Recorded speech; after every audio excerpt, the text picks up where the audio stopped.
Let us see the other side of the coin.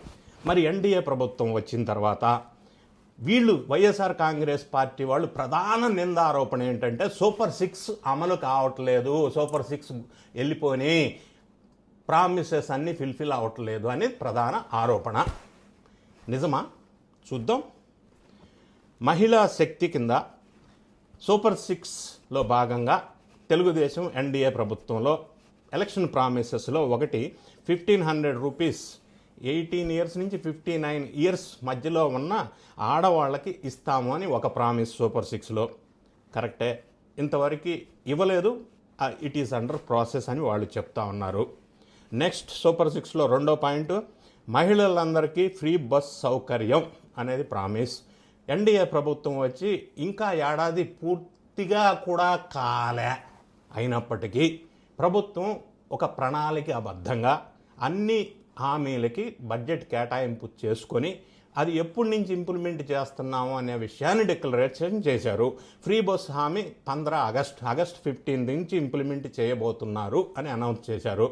Next third point, తల్లికి వందనం కింద ప్రతి ఒక్క పిల్లవాడు, స్కూల్కి వెళ్ళే పిల్లవాడు ఉంటే 15,000 రూపాయలు ఇస్తామని ప్రామిస్ చేశారు పర్ స్టూడెంట్ పర్ హెడ్.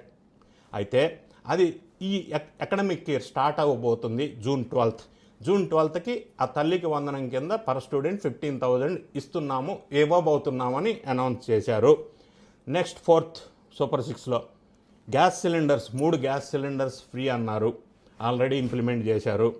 రైతుకు సహాయం అంటే అన్నదాత సుఖీభవ అని ఒక పేరు పెట్టి 5వ పాయింట్, పర్ ఇయర్ రైతుకి 20,000 ఇస్తామన్నారు. ఇప్పటివరకు ఇవ్వలేదు. ఎందుకు అంటే గత ప్రభుత్వం వైఎస్ఆర్ కాంగ్రెస్ ప్రభుత్వం చేసిన ఆర్థిక విధ్వంసం నుంచి రాష్ట్రం ఇంకా తేరుకొని గాడిలో పడాలి కదా, అందుకు.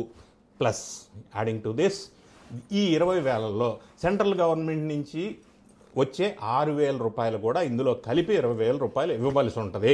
ఈ టెక్నికల్ అడ్మినిస్ట్రేటివ్ రీజన్స్ వల్ల ఇంకా ఇవ్వలేదు. 6th పాయింట్, 20 లక్షల మందికి ఉద్యోగ కల్పన. ఒకవేళ చేయలేకపోతే నెలకి 3,000 రూపాయలు ఉద్యోగ భృతి అన్నారు. మరి 20 లక్షల ఉద్యోగ కల్పనలో భాగంగా వచ్చిన ఒక సంవత్సరంలోనే 8 lakh crores ఇన్వెస్ట్మెంట్స్,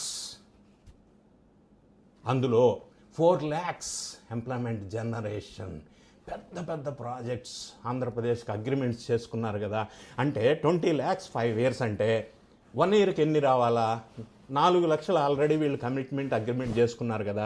మరి ఆ ప్రామిస్ ఫెయిల్ అయిందని మనం ఎలా అనగలం?